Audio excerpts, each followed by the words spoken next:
Hi friends, welcome back. भाई, how India caused Maldives meltdown. क्या पता कैसे हो गया. मोदी जी गए लक्षद्वीप. उनका अपना मेल्टडाउन उन्होंने खुद ही क्रिएट किया था. हाँ, जबरदस्ती का मेल्टडाउन. जबरदस्ती का, ना कोई लेना ना कोई देना. लक्षद्वीप में गए, फोटो खींची, उसमें उनको क्या हुआ पता नहीं. हम लोगों ने बेचारों ने हमने सिर्फ यही कहा कि भैया देखो इतना सुंदर लक्षद्वीप है, हमें वहां जाना चाहिए. बाहर जगह दूसरी जगहों पे नहीं जाना चाहिए. वो लोग इतने एंटी इंडिया थे कि उनके यहाँ मुंह से निकल गया. पता नहीं उनको क्या तकलीफ हुई. तो चलो वीडियो शुरू करते हैं. वीडियो शुरू करने से पहले अगर आप चैनल पर नए हो और आपने अभी तक सब्सक्राइब नहीं किया तो जल्दी से पहले सब्सक्राइब के बटन और बेल आइकन को क्लिक कर लो ताकि आपको हमारे सारे न्यू वीडियोस के नोटिफिकेशन मिल जाए जैसे हम अपलोड करें. अगर आपको वीडियो पसंद आता है प्लीज लाइक एंड शेयर. चलिए शुरू करते हैं. श्री राम जब भी वापस आते हैं वनवास से तो एक आइलैंड जला के ही आते हैं. जब अपना वनवास काट कर वो पहली बार वापस अयोध्या आए थे तो लंका जलाकर आए थे. अब अपना 500 साल का वनवास काट कर जब वो 2024 में अयोध्या आ रहे हैं तो लगता है मालदीव्स भस्म होने वाला है. नॉट लिटरली लेकिन इकोनॉमिकली भस्म होने वाला है. लक्षद्वीप की सुबह देखकर मन प्रसन्न हो गया. Why are Indians boycotting their preferred holiday destination, Maldives? Prefer क्यों बना रखी थी Tourists heading to Maldives have been from India. Will this have an impact on the massive tourism industry there? A lot of celebrities have come out and expressed their views. Some, of course, saying go to Lakshadweep. The hashtag Explore Indian Islands. Celebrities have urged Indians to pay visits to exotic locations within India and boost the prospects of Indian tourism. तो ये बड़ी interesting कहानी जो इस हफ्ते निकली है, ये इसको जानते हैं. इंडिया की इतनी सारी प्रोमिनेंट पर्सनालिटीज मालदीव्स को बॉयकॉट करने की बात क्यों कर रहे हैं? मालदीव्स ने ऐसा किया क्या? कहीं राख है तो कहीं धुआं. और ये एक और एग्जांपल है कि कैसे इंडिया अपनी हार्ड और सॉफ्ट पावर दोनों को बेहतर तरीके से जियोपॉलिटिक्स में इस्तेमाल करना सीख रही है. आज का इंडिया और शाम शर्मा शो के इस एपिसोड में आपका बहुत बहुत स्वागत है. मैं हूं सेकुलरिज्म का सीईओ शाम शर्मा और आप सबको एक सेक्युलर प्रणाम. देखिए, राम मंदिर बहुत जल्द ही इनॉग्रेट होने वाला है. बहुत बड़ी बात है. और आपको अगर याद होगा तो एक साल पहले हमने दिवाली के मौके पर भगवान श्री राम और रामायण से इंस्पायर्ड कुछ मर्च निकाला था. मैं चाहता हूं कि उस मर्च को आप चेकआउट करें, चाहे भगवान श्री राम का हो चाहे हनुमान जी का हो. अगर आपको वो मर्च पसंद है तो प्लीज जरूर उस मर्च को चेकआउट करें, शाम शर्मा शो को सपोर्ट करें और राम मंदिर के इनॉग्रेशन को सेलिब्रेट भी करें. तो देखिए, मालदीव्स जो है जिसकी पॉपुलेशन 5 बजे शाम में मुंबई लोकल ट्रेन से भी कम है, वो भारत को लात मारकर अपने देश से बाहर निकालना चाहता है. President-elect of the Maldives. His entire election campaign, in fact, revolved around an India out campaign. Correct. India out. To expel Indian soldiers from the Maldives. The campaign against India has been gaining traction in Mali. Hashtag India out. The government in the Maldives bans a campaign called India out. Anti-India campaign spread through the island nation. अरे भाई, ऐसा क्यों?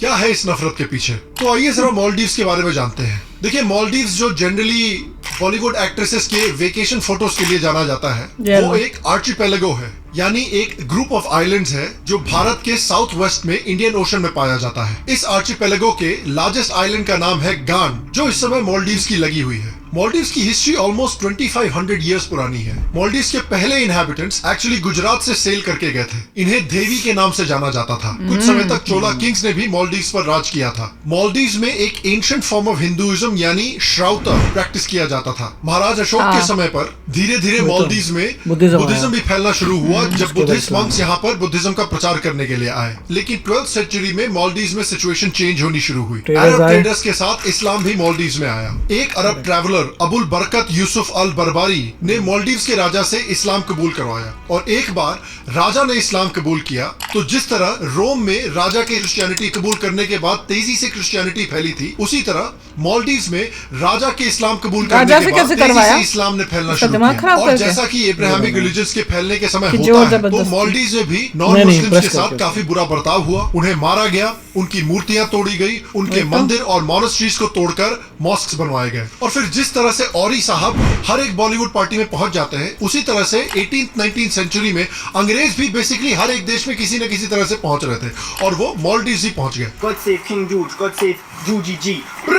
और finally 1965 में British rule से मालदीव्स को आजादी मिली और उसके बाद मालदीव्स और इंडिया के बीच में काफी मजबूत दो तरफा रिलेशन शुरू हुए. इनफैक्ट इंडिया मालदीव्स के साथ रिलेशनशिप डेवलप करने वाला पहले देशों में से एक था. चलिए, भला है कि चाचा नेहरू उस समय पर नहीं थे, वरना क्या पता जबरदस्ती मालदीव्स को भी कश्मीर की तरफ पाकिस्तान को दान करने की कोशिश करते रहते. मैं तो कह रही हूँ पार्ट ऑफ इंडिया होना चाहिए. इंडिया और मालदीव्स के बीच की जो रिलेशनशिप थी वो और मजबूत तब हुई जब मौमून अब्दुल गयूम प्रेसिडेंट बने। उनका टेन्योर 1978 से शुरू हुआ था, जिसके बाद उन्होंने इंडिया के कई दौरे किए और इंडिया ने भी ये रिलेशनशिप काफी अच्छे से निभाई है, क्योंकि मुश्किल वक्त में इंडिया हमेशा मालदीव्स के काम आया है। 1998 में जब श्रीलंकन बैक मिलिटेंट ग्रुप ने मालदीव्स में कू करने की कोशिश की, तब इंडिया ने मालदीव्स को डिफेंड किया था। इंडिया की मदद से 2004 के सुनामी में और माले वाटर क्राइसिस में भी इंडिया ने मदद करके बहुत पिवटल रोल प्ले किया। इनफैक्ट 2004 की जब सुनामी हुई थी तब 12 घंटे के अंदर मालदीव्स को भारत ने मदद पहुंचाई थी। 1988 से इंडिया और मालदीव्स का कोऑपरेशन डिफेंस में भी काफी गहरा रहा है। मिनिस्ट्री ऑफ एक्सटर्नल अफेयर्स के मुताबिक Indian Maldivian national defence force, जो मालदीव्स की आर्मी है, उसकी लगभग 70% की डिफेंस ट्रेनिंग की रिक्वायरमेंट इंडिया पूरी करता है। और पिछले डेकेड में 1500 से भी ज्यादा मालदीवियन आर्मी के ऑफिसर्स को ट्रेन किया गया है इंडिया के द्वारा। उसके साथ साथ सिग्निफिकेंट एयर सर्वेलेंस एसेट्स भी मालदीव्स को इंडिया ने प्रोवाइड किए हैं। In fact state bank of India ने भी मालदीव्स के टूरिज्म इकोनॉमी को काफी मजबूती दी है और आज वो मालदीव्स का सबसे बड़ा बैंक है। इसलिए तो मालदीव्स में भी लंच ब्रेक 2.5 घंटे का होता है।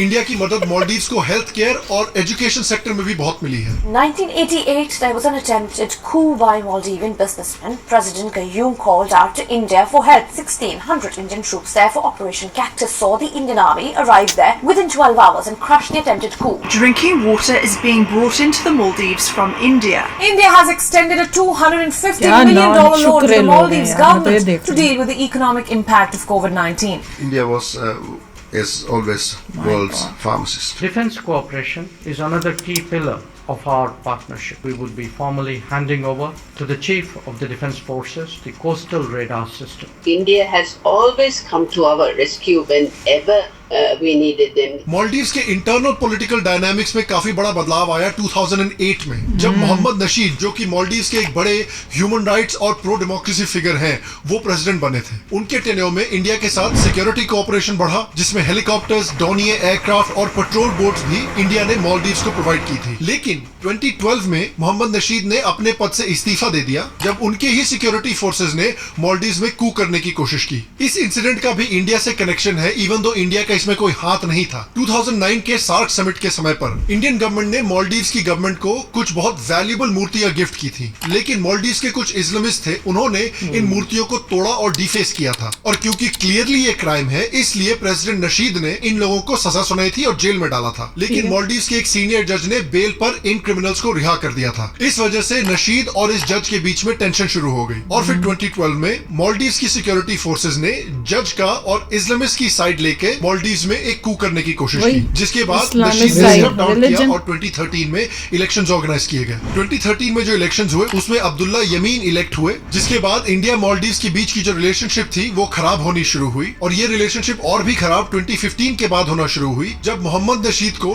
टेरर चार्जेस में जेल में डाल दिया गया और उनको इलेक्शन लड़ने से भी डिस्क्वालीफाई कर दिया गया। यमीन के टेन्योर में मालदीव्स का चाइना की तरफ झुकाव शुरू हुआ, जिसमें चाइना के साथ मालदीव्स ने एक फ्री ट्रेड एग्रीमेंट साइन किया और चाइना की तरफ से मालदीव्स में बहुत सिग्निफिकेंट इन्वेस्टमेंट शुरू हुई। इस बात से इंडिया बहुत खुश नहीं था, खासकर इसलिए क्योंकि यमीन जो था वो इंडिया आउट के एजेंडा पर प्रेसिडेंट बना था। इनफैक्ट इसको इतना प्रो चाइना माना जाता है कि इसको मीडिया में चाइनाज मैन इन मालदीव्स बोला जाता था। लेकिन आप जानते हैं, देखिए कि चाइना एक तरह से बरखा दत्त की तरह है। अगर आप बरखा दत्त के साथ फोटो खिंचवाएंगे तो इलेक्शन हारना तो तय है। उसी तरह अगर आप चाइना के साथ एक स्ट्रॉन्ग इकोनॉमिक रिलेशनशिप डेवलप करेंगे तो डेट ट्रैप में फंसना तो तय है। हमारे साथ बड़ा जुल्म हुआ है। और जिन प्रोजेक्ट्स को डेवलप करने के लिए चाइना ने लोन देना शुरू किया है मालदीव्स को, उससे मालदीव्स पर चाइना का जो डेट है वो $3.1 बिलियन हो गया है। और ये डेट इतना बड़ा और इतना प्रॉब्लमैटिक इसलिए है क्योंकि आप देखिए कि मालदीव्स की पूरी जीडीपी सिर्फ $6.5 बिलियन है। यमीन की प्रेसिडेंसी में इंडिया और मालदीव्स के बीच में रिलेशनशिप और तब भी खराब हुए जब यमीन ने मालदीव्स में इमरजेंसी सिचुएशन लगा दी और इंडिया ने इस बात पर ऑब्जेक्ट किया। लेकिन जो 2018 में इलेक्शंस हुए उसमें इंडिया के लिए एक पॉजिटिव रिजल्ट आया, जब इब्राहिम मोहम्मद सोलिह जीते, जिन्हें मोहम्मद नशीद का एलाई माना जाता था। सोलिह की प्रेसिडेंसी में इंडिया और मालदीव्स के बीच में नया कोऑपरेशन देखा गया, जिसमें $500 मिलियन का ग्रेटर माले कनेक्टिविटी प्रोजेक्ट और 2021 में उथुरु थिलाफालू प्रोजेक्ट शामिल हैं, जो दोनों इंडिया के द्वारा फंडेड हैं। उथुरु थिलाफालू प्रोजेक्ट में इंडिया ने मालदीव्स के लिए एक कोस्ट गार्ड हार्बर बेस बनाने को प्रॉमिस किया। Under the current administration,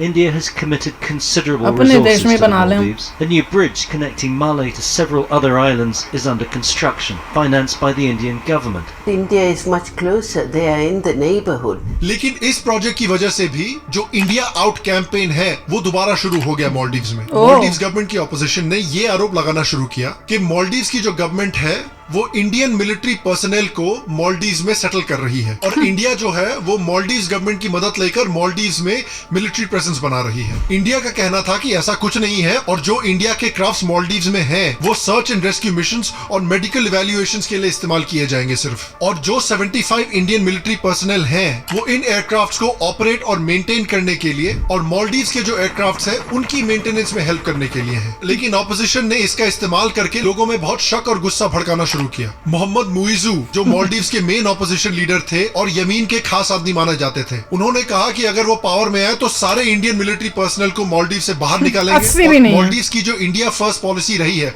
उसको भी खत्म करेंगे। और इलेक्शन जीतने के बाद उन्होंने यही किया।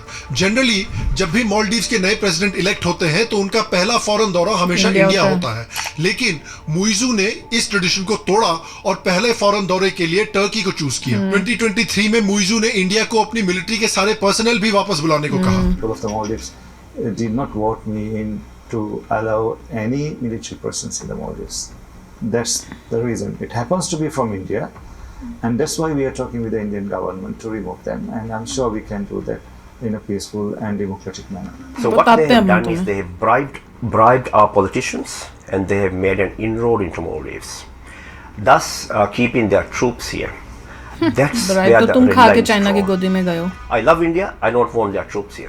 और मुइजू ने अनसरप्राइजिंगली चाइना के साथ रिलेशनशिप्स काफी स्ट्रॉन्ग बनाने की कोशिश की है। Notably in the geostrategic scheme of things, he comes to power on a strong pro-China and India out plank. और इस वजह से IMF के अनुसार मालदीव्स चाइना का लगभग 1.3 बिलियन डॉलर्स का कर्जदार है, जो कुल पब्लिक डेट का अराउंड 20% है। और अभी हाल में ही 7 जनवरी को मुइजू चाइना के बड़े दौरे पर गए थे, चाइना के इन्विटेशन पर। तो ये है स्टोरी लाइन कि कैसे मालदीव्स और इंडिया के बीच की जो रिलेशनशिप है अभी काफी शेकी है। उसके साथ साथ आपको याद होगा कि मालदीव्स में इस्लामिज्म की भी बहुत सीरियस प्रॉब्लम है। याद करिए कि 2022 में मालदीव्स में इस्लामिस्ट को खबर मिली कि माले के एक स्टेडियम में योगा किया जा रहा है, और क्योंकि इस्लामिस्ट इस प्रैक्टिस को नॉन इस्लामिक मानते हैं इसलिए उन्होंने इस स्टेडियम पर अटैक भी कर दिया था। तो मालदीव्स और इंडिया के बीच का जो ये टेंशन चल रहा है और जो मालदीव्स में इंडिया आउट का सेंटिमेंट चल रहा है, उसी के बैकड्रॉप में मोदी जी ने अनाउंस किया कि वो लक्षद्वीप का एक बड़ा दौरा करेंगे। और ये जो लेटेस्ट भसड़ है ये इस दौरे के बाद शुरू हुई। मिस्टर सिन्हा नाम का एक ट्विटर अकाउंट है जो कि इंडियन गवर्नमेंट से रिलेटेड नहीं है, ना कोई इलेक्टेड इंडियन ऑफिशियल है, एक प्रो बीजेपी अकाउंट माना जाते हैं। उन्होंने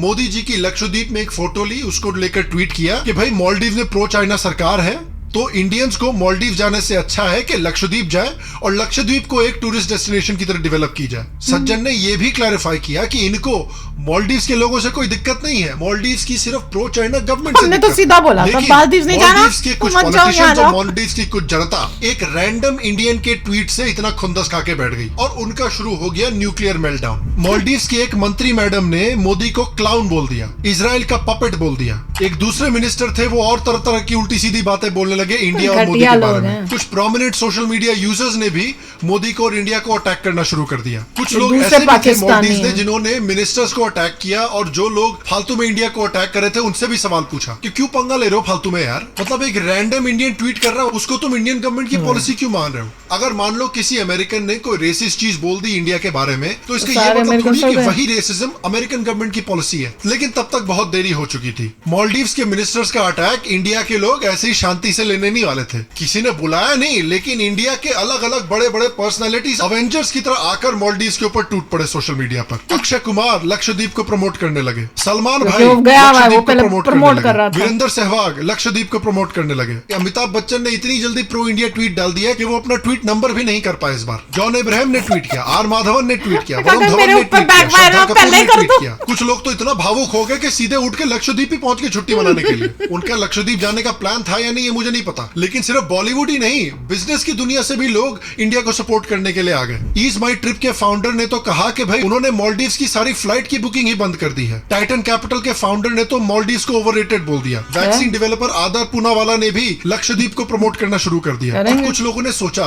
कि मालदीव्स का अगर कट ही रहा है तो सिर्फ लक्षद्वीप को क्यों प्रमोट किया जाए, अपने अलग अलग स्टेट्स को भी प्रमोट करना शुरू कर देते हैं। और मालदीव्स भी सोच रहा होगा कि यार बस बहुत हो गया, अभी नहीं, अभी तो शुरू हुआ। किसी ने तो लगता है स्पेशल फोर्सेस बुला ली।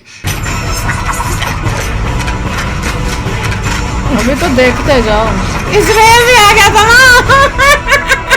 इजराइल भी आ गया इंडिया को सपोर्ट करने के लिए और लक्षद्वीप को प्रमोट करने के लिए। और तब से मालदीव्स की डाली थी। देखिए इंडियंस जो हैं वो सबसे बड़ा टूरिस्ट ग्रुप है 2023 में और 2022 में मालदीव्स जाने वाला। और जब से ये सारा फसाद शुरू हुआ है तब से बहुत सारे इंडियंस ने अपने मालदीव ट्रिप को कैंसिल करना शुरू किया है। और इसके रिस्पॉन्स में Maldives association of travel agents and tour operators ने डायरेक्टली ईज माई ट्रिप के सीईओ को लेटर लिखा है कि भैया प्लीज हमारा इससे कोई लेना देना नहीं है, अपनी जो बुकिंग्स है मालदीव्स की जो बुकिंग्स है उसके साथ साथ national hotels and guest houses association of Maldives association of yacht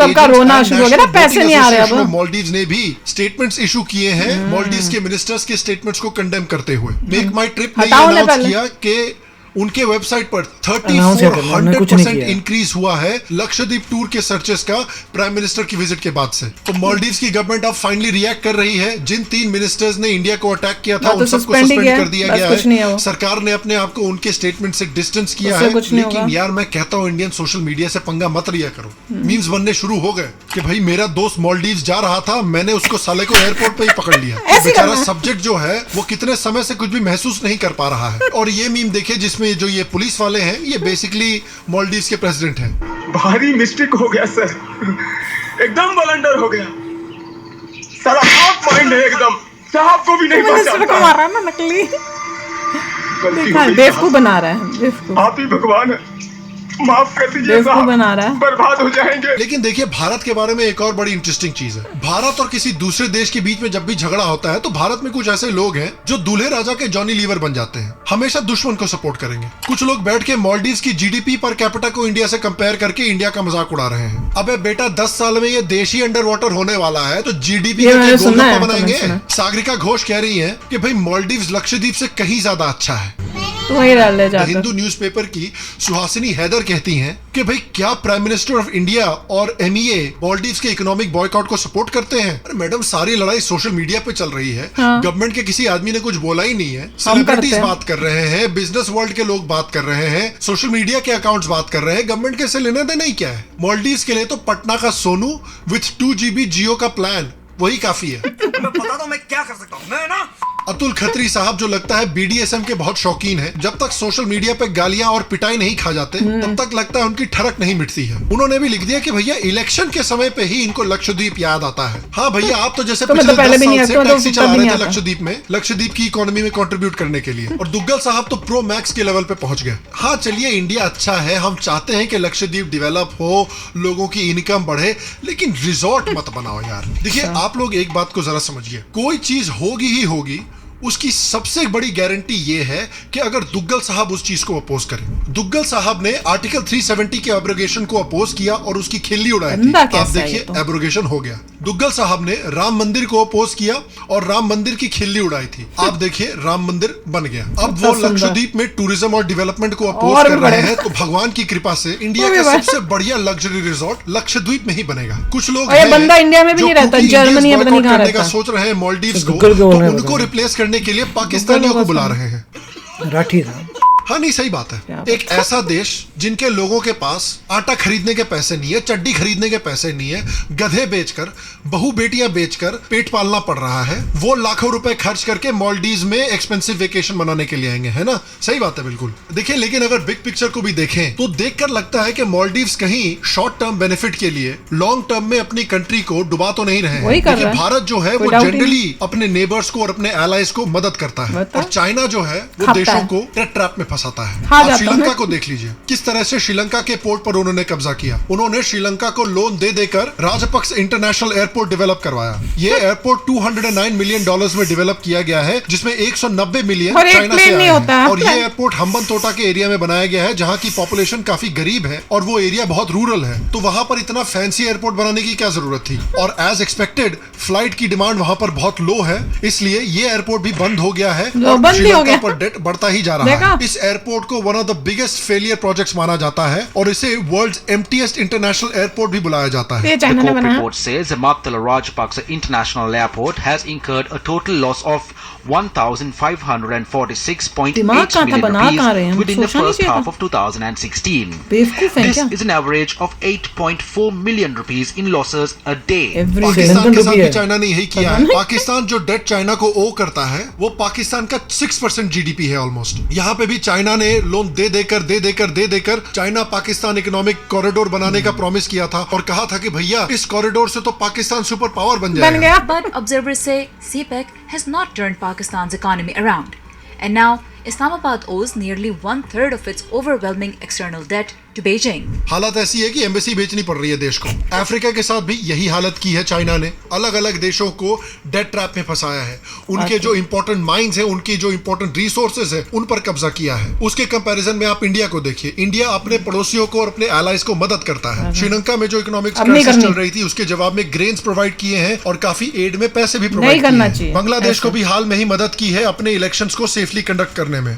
Pakistan तो दुश्मन देश है, लेकिन जब वहां पर भी अर्थक्वेक आया था, जब वहां पर भी फ्लड्स आए थे, तब इंडिया ने बहुत सपोर्ट दिया था उनको। इसके बावजूद कि इंडिया में कई लोग ऐसे थे जो नाखुश थे इस बात से कि इंडिया क्यों एड प्रोवाइड कर रहा है पाकिस्तान को। तो मालदीव्स इस समय काफी एक सेंसिटिव सिचुएशन में है। अगर लक्षद्वीप डेवलप हो जाता है एज अ टूरिज्म हब और इंडिया के लोग मालदीव्स की जगह लक्षद्वीप जाना शुरू कर देते हैं, तो मालदीव्स के लिए एक बहुत बड़ा इकोनॉमिक हिट मिलेगा। क्या जो इंडिया के टूरिस्ट मालदीव्स खो रहा है वो किसी और देश से, खासकर चाइना से, वो नंबर्स वो मेकअप कर पाएंगे, ये हम नहीं जानते, ये मालदीव्स के लोग भी नहीं जानते। लेकिन आप देखिए कि इस सिचुएशन पे काफी स्ट्रांगली इंडिया ने रिएक्ट किया। और अब इंडिया सिर्फ अपनी हार्ड पॉलिटिकल पावर ही नहीं, लेकिन अपनी सिविल सोसाइटी की, बिजनेस के लोगों के, जो बॉलीवुड के लोग हैं, उनका सॉफ्ट पावर भी अपने इंटरेस्ट के फेवर में काफी इंटरेस्टिंगली यूज कर रहा है। लेकिन मैं आपसे पूछना चाहता हूं ये सवाल कि आपके मुताबिक इंडिया को मालदीव्स के खिलाफ या मालदीव्स को वापस अपनी तरफ लाने के लिए क्या स्टेप्स लेने चाहिए?